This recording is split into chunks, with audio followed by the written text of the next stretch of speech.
Hello, my name is Billy Simpkin. I'm a student physical therapist with Tufts University, and today I'm going to be role-playing as a mock patient with a C6 spinal cord complete injury, okay? So this means the muscles that I'll have to be utilizing are going to be elbow flexion, all shoulder movements, and wrist extension. And I'm going to be trying not to use muscles that a patient with a C6 complete spinal cord injury would have. So I'm going to try not to use my triceps. I'm going to try not to use trunk control or any other movement or muscles in my legs, okay? So today we're going to be doing a lateral transfer, and today I'm going to be choosing to go from my couch ottoman to this nearby chair. The reason for not using my PT table is that I don't have any other chairs that are that same height, and since this is a lateral transfer, we want these heights to be the same while transferring, okay? So we're going to be using the couch ottoman today. So one thing to remember with the lateral transfer is, one, we need to make sure our patient is stabilized at the edge of the bed. So to do this, we need to make sure that their arms are externally rotated so that we can lock out the elbows.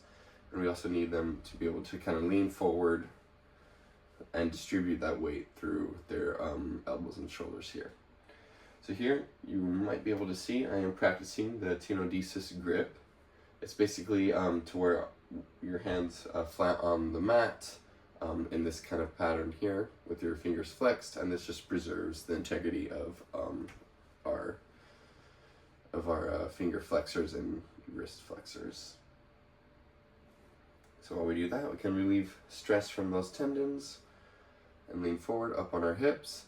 And one important thing here is you can have them kind of come down here, move their legs down like this, but we want our feet directly below us. We don't want them too underneath the table, because as we go to transfer, if they're too far underneath, that's one way we can fall to the floor.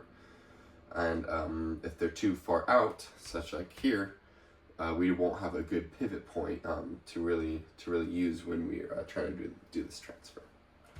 So we want our legs kind of right here, directly under the patient. You can have them bring their legs over, unless you decide to help.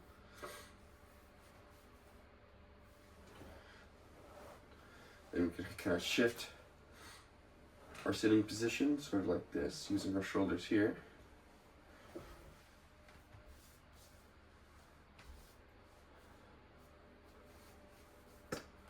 All right.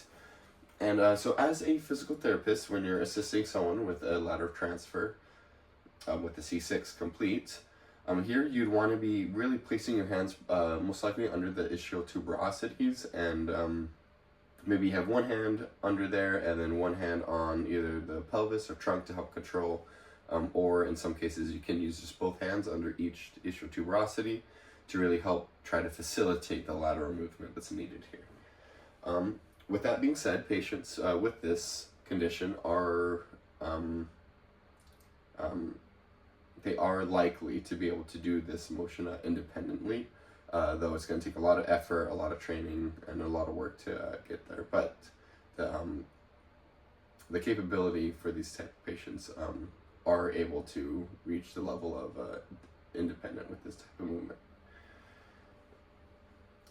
So if we got our hands here, our outside hand we want to kind of place towards the seat where we're going, so we still have this kind of triangle stability. Both hands are in front of the hips.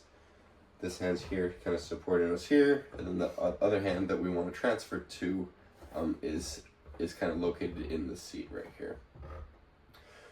So here we really want to use our head-hips relationship to generate this momentum. So what that's going to look like is you're going to kind of drop your head to get that passive insufficiency, to kind of bring up your tailbone here, sort of like this. And what we want to do is, from this position, I want you to kind of, since we're going to the left, we need to lower our head and down to the right. And it's going to be kind of a quick motion. You can kind of feel, once you go down this direction, your butt starts to lift up off the mat. And that's, again, because due to that passive insufficiency, we're wanting to pick up that muscle slack to really try to translocate the hips laterally, okay? So we got our elbows Our shoulders externally rotated due to no tricep use, so we want to lock out the elbows. This hand again far out into the seat. Other hand's close to us because we're going to try to push up off this. And as we come forward, we need to use our shoulder depressors. So that's kind of this downward movement here. We want to use those muscles to really kind of get this rocking and lifting motion here. Okay. Chair closer here. Okay. Okay. So now we're going to do the lateral transfer, kind of using everything I talked about here. So as a PT, you might want to be kind of right directly in front of the patient, maybe slightly to the left, so you can help facilitate that movement. Again, just keeping in mind that this patient will have a limited to no trunk control, especially at the pelvis. So things to watch out for, but you can place your hands under the ischial tuberosity to help facilitate this movement. Okay, so here we're going to kind of rock forward. And again, we're going to go kind of down to the right here. All right, here we go. All right. So now we're back in our chair. And then before we transfer back, we want to, again, move our feet to be directly under us, to be a pivot point here. A little closer here.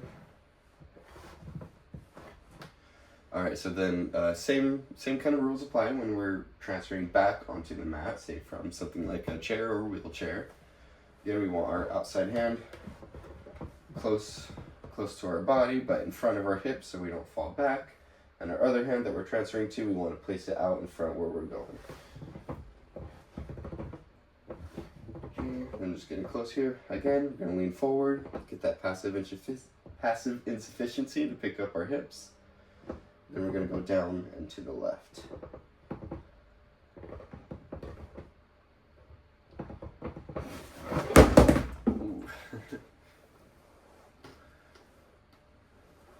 Okay, so I was able to do that there. Apologize for the chair falling over.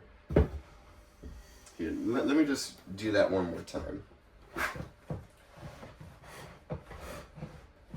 These chairs are pretty lightweight too, so ideally, in the clinic, you wouldn't have wooden floors, but working with what we got here.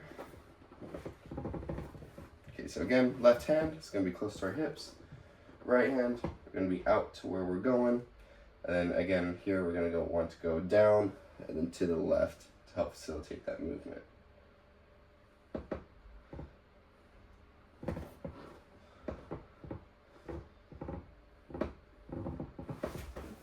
There we go. That's much better. Okay, then we can bring our feet together. And then just make sure that when they're sitting at the edge of bed again, that the hands are anterior or in front of the hips. And you got this good triangle of stability. You can see here between my wrist placements and my head here. So yeah, that's pretty much it for a lateral transfer with the patient with a level C6 complete spinal cord injury.